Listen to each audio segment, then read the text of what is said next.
Halo, kabar selebritis terkini. Jangan lupa subscribe dan like ya.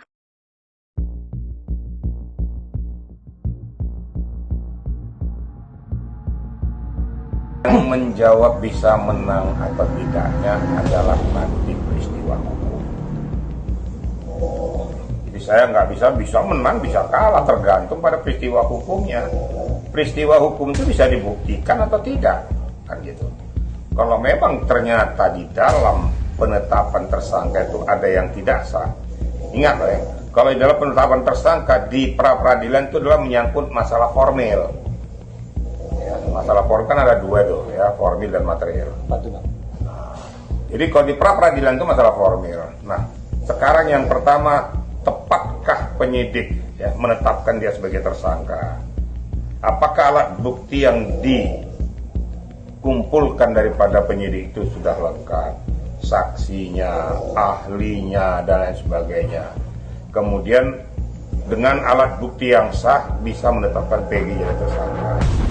Faktanya memang sudah ditetapkan jadi tersangka. Nah, tinggal nanti kita lihat prosesnya. Saya tidak mau berandai-andai pasti menang, pasti kalah, nggak bisa. Yang pasti itu adalah peristiwa hukumnya bisa dibuktikan atau tidak. Nah, ini supaya kita tahu bahwa bagaimana untuk melaksanakan akidah hukum yang benar. Jadi nggak bisa memaksakan hakim, memaksakan ini. Nah, sama-sama membuktikan. Sama membuktikan, baik dari pengacaranya, penyidik membuktikan. Siapa yang lebih kuat dalam pembuktiannya untuk menetapkan seseorang tersangka itu, dia sah atau tidak. Itu aja. Ya. Gimana Bang? Salah tangkap, ada pasal kan untuk kalau yang salah tangkap itu ada ganti nantinya, kalau nantinya benar jadi ada salah tangkap kan mengakibatkan sampai mati atau itu sampai yang salah tangkap siapa ini? Peggy. Saya udah bilang. Nanti kan tentunya apabila bisa dibuktikan bahwa dia salah menangkap seseorang karena itu sumir tapi dipaksakan, kan ada kriteria ini, kan dia bisa menuntut ke propam nanti bahwa telah terjadinya abuse of power gitu ya. Nah, itu kira-kira begitu. Jadi saya nggak bisa berandai-andai kalau memang betul terbukti loh ya. Nah, itu kan masih katanya kalau salah tangkap, salah pilih dan salah sebut, nah, semacam-macam lah, salah-salah apalah gitu loh.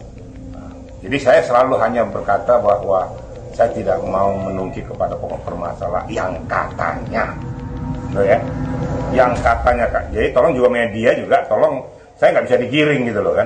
Ya. Kalau sudah ilmu katanya, jangan tanya saya, tanya sama dukun. Gitu. Oke. Kalau saya ilmu realita gitu loh. Pak itu lagi foto bareng dengan bermain badminton, rekan-rekan ada kompetisi badminton apa di sedang. Terus tiba-tiba beberapa entah jam atau menit langsung dihilangkan postingan dan netizen langsung menggeruduk. Ini kemana aja itu kan inti kuncinya itu di Pak itu ini. Menurut Abang sendiri gimana Bang? Ini kan fakta. Fakta itu berdasarkan fakta. Jadi itu asumsi kemana aja kok menghilang dia? Itu kan menurut netizen. Saya berkali-kali mengatakan jangan menurut netizen, menurut fakta. Itu bukan fakta itu. Fakta bisa realita, bisa berhadapan, bisa dibuktikan dengan audio visual, bisa langsung berkomunikasi, itu baru fakta. Ini loh faktanya. Terkait yang foto itu Bang, tiba-tiba muncul, tiba-tiba hilang ya.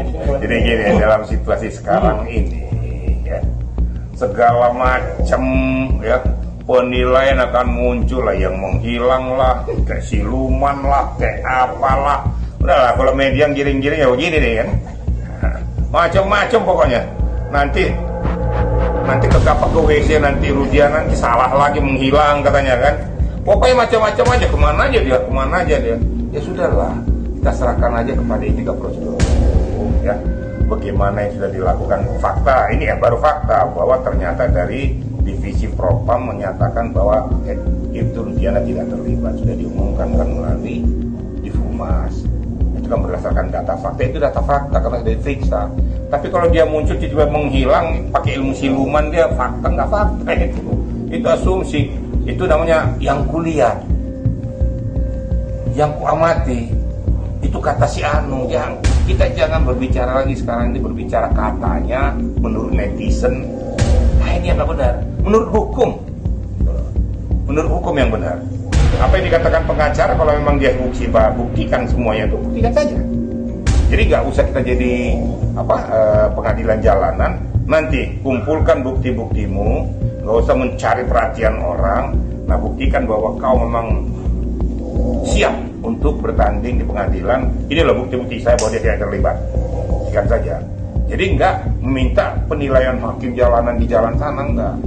Kita ini orang hukum loh. Orang hukum itu harus berbicara fakta. Jadi enggak asumsi, enggak katanya, enggak adu otot, adu bukti. Bukan adu otot, bukan adu leher.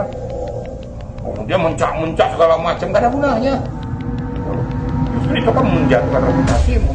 Nanti aja yang dibuktikan adu data, adu fakta, realita hukum, saksi, ahli, dan lain sebagainya. Nanti silakan. Hakim kan nggak akan bodoh. Dia kan melihat nanti mana yang benar, mana yang enggak. Kalau memang realitanya memang dia tidak terbukti, hakim harus berani memutuskan bebas. Tapi kalau memang terbukti, ya harus diputuskan juga. Itu namanya hukum yang berkeadilan. Kan gitu ya.